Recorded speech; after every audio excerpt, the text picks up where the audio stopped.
We're discussing glucocorticosteroids on the developing brain. We learned that the glucocorticoids are increased in the fetus a couple of days before birth. Now, in the preterm infants, this is completely different. Mm-hmm. What is the risk if a baby is born too early? Is there the same kind of glucocorticosteroid secretion, or what is? What is when a cesarean section happens? Right. So I think that yes, in late gestation there is a significant rise in glucocorticoids, and that glucocorticoid surge is very important in development of fetal organ systems. It is true that if a baby is born prematurely, then if it hasn't been exposed to that glucocorticoid surge, then lung function will be affected. And so one way of dealing with that is to treat the mothers with glucocorticoids so that the glucocorticoid gets across to the fetus and matures the lung.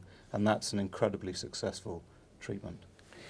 So what happens 6 to 10 years later if something goes wrong during this perinatal period?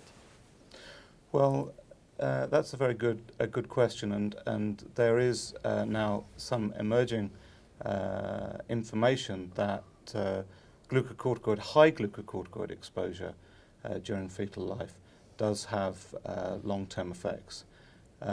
This is still an area that requires significantly more research to understand the mechanisms by which this is occurring, and whether the dose is exposed during prenatal or fetal life, the dose has an effect, whether the timing has an effect. These are questions that still need to be answered, but very important questions. And how are these glucocorticosteroids working?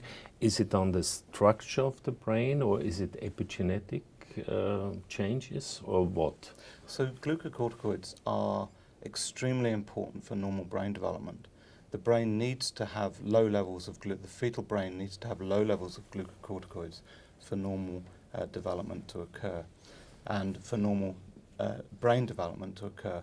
If levels get very high, which can occur with certain prenatal stresses, then there can be effects on neurodevelopment and in terms of some changes in structure, because in late gestation there's a lot of synapses that form between different neurons, and those can be affected by glucocorticoids.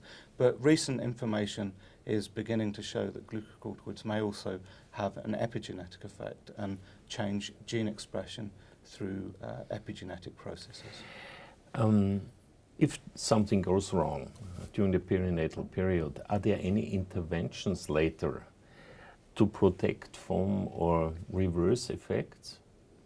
Well, that's a very good question. I think one of the most important points actually with early adversity is identifying the children who have been exposed to adverse early environments and adverse fetal environments, because if we can identify those children at risk, then there is a potential to identify programs that can help those kids develop more effectively. Thank you very much.